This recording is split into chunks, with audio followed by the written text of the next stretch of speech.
Mas Eros Jarot, kalau Mas Eros baca suasana kebatinan Pak SBY setelah kemudian mimpi dan ditweet dan menjadi konsumsi publik, apa sih yang Anda baca? Pertanyaannya saya jawab pakai pertanyaan lagi ya. Oke.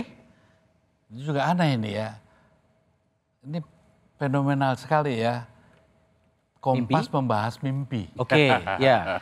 Di realita politik hari ini. Oke, tapi kan mimpi betul itu. Ya, artinya kan satu hal di mana ada sesuatu yang gak beres di dunia nyatanya gitu kan. Iya.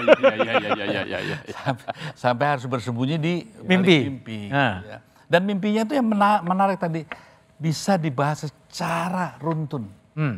Jadi membahas, ya itu juga yang menurut saya, apa ini ciri-ciri mimpi politik gitu ya. Mimpi politik. Ya, kalau saya lihat apa yang dilakukan Pak SBY, berupaya boleh saja. Tapi tadi Bung Fanda udah bilang ya, kami berdua mengenal Mbak Mega ya. Saya rasa memang ada masa lalu yang mungkin perlu klarifikasi. Oke. Artinya ada hal-hal yang mungkin di forum ini kurang etis kalau saya bicarakan. Ya.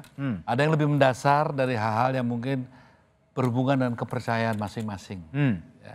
Ini nanti diterjemahkan mungkin lebih jauh lagi. Tapi yang pasti satu, ada hal yang mungkin menjadi ganjalan yang luar biasa. Ada ganjalan antara dua pemimpin ini ya. Jadi memang kalau dalam hidup Mbak Mega itu dia jarang seperti itu, tapi ada 3 orang yang setahu saya ya, yang kalau istilahnya anak sekarang udah patah arang lah gitu ya. Patah arang? Nah salah satunya kan Pak SBY. Oh oke. Dan itu bukan tanpa alasan. Saya bisa memahami, saya rasa kita sama Bang Fanda juga mencoba ya untuk mengakurkan itu.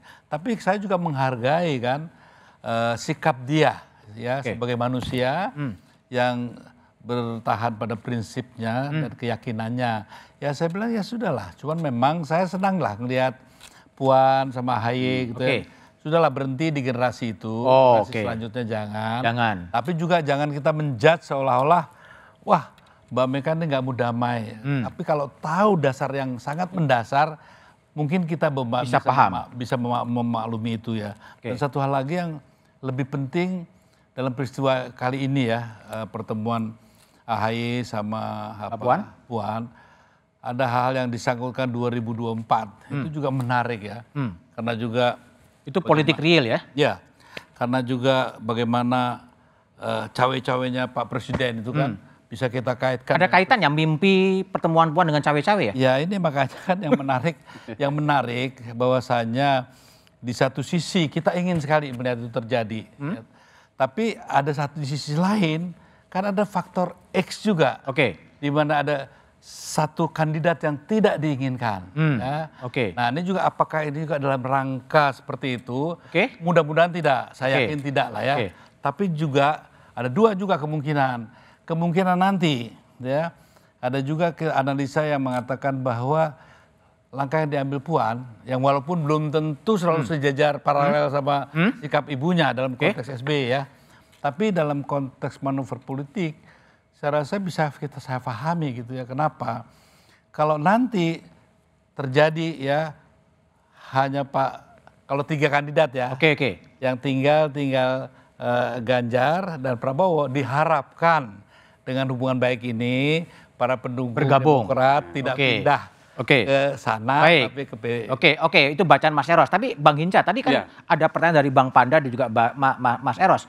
Ada yang masih mengganjal. Emang ada yang masih mengganjal antara Pak SBY dan Bu Mega?